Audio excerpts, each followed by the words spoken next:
That coffee? Hot water ain't no coffee. You're just drinking hot water? It warms me. Wouldn't you rather have coffee? I'd rather have flapjacks and some eggs, some toast maybe with some jam. I'd rather have Lizbeth's country fried chicken with the thick white gravy she puts on it. And while we're at it, I'd rather have a soft feather bed to lay down in and have my first decent night's sleep that I've had in years. And when I've had all that, then yes, I wouldn't mind a nice cup of hot coffee.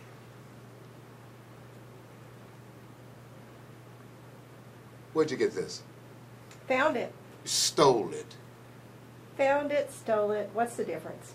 Of course, if you have an objection, I can always... Guess you wouldn't be interested in these either. I suppose you discovered those too. These I discovered. You better be careful you don't find yourself staring down the business end of a shotgun. All these houses are deserted. This one ain't. Most of them are. It's like they unlocked the doors of a store and said, "Welcome." Well, people will be coming back to these houses eventually. A couple of eggs ain't nobody gonna miss, but them duds you got on. You survive your way, I'll survive mine. Boy, it ain't even barely noon yet. I know. I do believe I'm behind schedule. How's Prince Caleb? He's been running a fever all morning. I'm hoping it breaks soon. He lost a lot of blood. I don't want to see anything like that ever again. You'll be a lucky man if you don't. We got to keep an eye on him for the next few days. You best save some of that whiskey for him once he wakes up. Don't worry about the whiskey. I guarantee we won't run out. What are you going to do with yourself, John? Me? I figure I'll finish this bottle, maybe start a new one, new book. Looking forward to dinner. I'm talking about your life. Oh. Mr. De Leon ever talked to you about money? Mr. De Leon never talked to me about anything. Before the war ended, he said he was going to give us some money if we was freed. Bullshit. He said. He never told me. He only told me once. Maybe he was drunk. He was sober as a glass of water. How much? Enough. When? When he got back, like he done Bad Eye, remember? No. Bad Eye bought himself free. And Mr. De Leon bought his train ticket up north. Gave him some pocket money to get started with. Bad Eye went up to New York City with Mr. De Leon's help. That's what you're here for? That. And I'm waiting on my Sarah and my Elizabeth to come home. How do you know he'll keep his word? I don't. But if he don't, we won't be any worse off than we are now. Which isn't saying anything, much of anything. That's why you're so keen to help out old Caleb here? I'm helping because it's the right thing to do. And if Mr. De Leon comes home and finds his son dead, and we could have helped out. No money? That would be the least of our problems.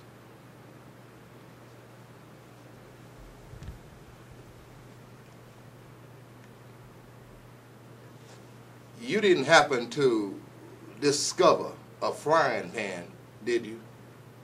I'll keep an eye out for one. You best be careful.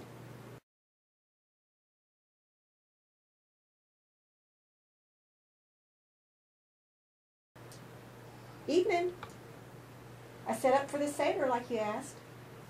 I can see that, thank you. It's almost dark. We should probably get started soon. Yes. Well, you just going to stand there? Are you going to come in? The president's dead. What?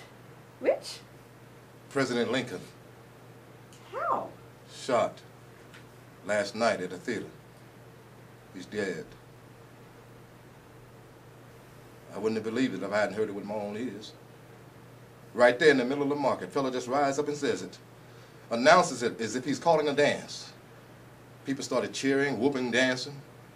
The whole town started going crazy. Crazier than it's been the last few months even. All them folks were so happy. The white folks anyway. It's crazy out there now.